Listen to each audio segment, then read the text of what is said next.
Haleluya, puji Tuhan. Shalom, salam sejahtera bagi kita semua. Perkenalkan, nama saya Sekina Lucia Stefani Abdullah.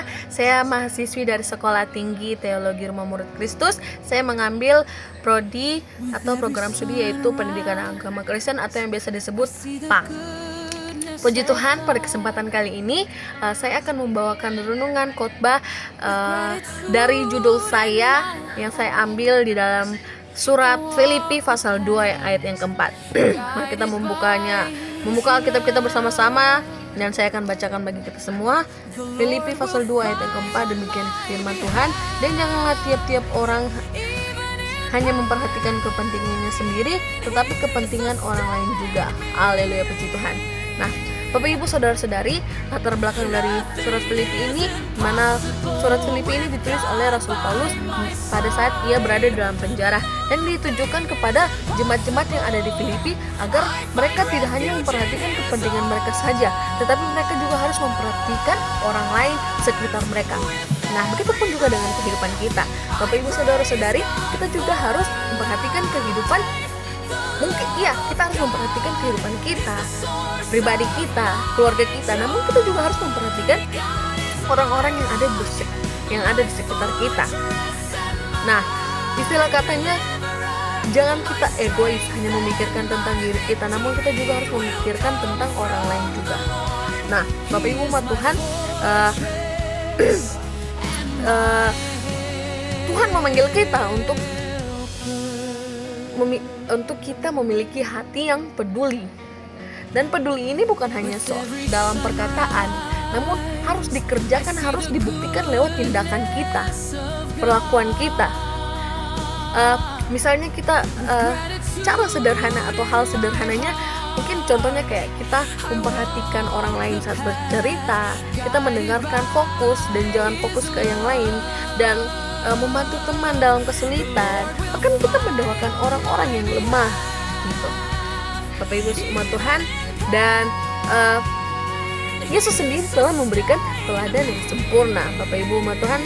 Jadi ia sudah memberikan atau ia sudah melakukannya terlebih dahulu. Nah, dalam Filipi pasal 2 ayat 4 ini tidak Yesus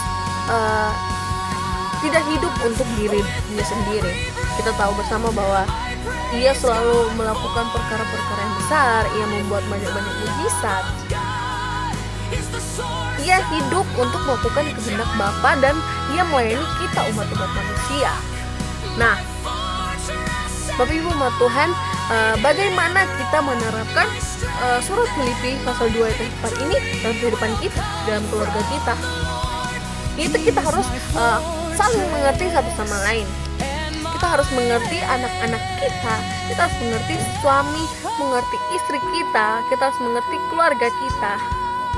Tidak memaksakan kehendak dan juga mau mengalah demi kedamaian, Bapak Ibu umat Tuhan. Nah, kalau di gereja bagaimana? Ya, kalau di gereja kita harus melayani dengan tulus, tanpa paksaan, tanpa paksaan, tanpa suruhan. Dan juga kita harus melayani bukan karena untuk mencari pujian manusia, namun kita harus ingat dan kita harus tahu bahwa kita melayani hanya untuk hormat kemuliaan Tuhan. Dan juga kita harus saling mendukung sesama pelayan. Nah, kalau di sekolah atau mungkin dalam pekerjaan, kita jangan menjatuhkan orang lain dan kita harus bekerja sama. Nah, Bapak Ibu umat Tuhan, kita membutuhkan kepekaan. Kita harus peka terhadap sekitar kita, terhadap orang-orang yang ada di sekitar kita. Dan juga kita harus melihat atau jangan hanya memikirkan diri kita sendiri, namun kita harus memikirkan diri orang lain. Dunia mengajarkan kita untuk hidup bagi diri kita sendiri, tetapi firman Tuhan mengajarkan kita untuk hidup bagi sesama.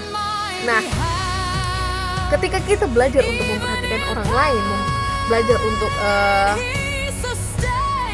peduli kepada orang lain, maka itu kita sedang memuliakan Tuhan, mengagungkan Tuhan melalui kehidupan kita. Puji Tuhan, kebenaran firman Tuhan saya tibakan sampai di sini. Kiranya Roh Kudus yang menolong kita untuk hidup sesuai dengan ayat kebenaran firman Tuhan yang telah kita baca dan kita renungkan bersama. Mana kita harus menjadi pribadi yang rendah hati, yang tulus, yang peduli, penuh kasih, dan menjadi berkat bagi banyak orang.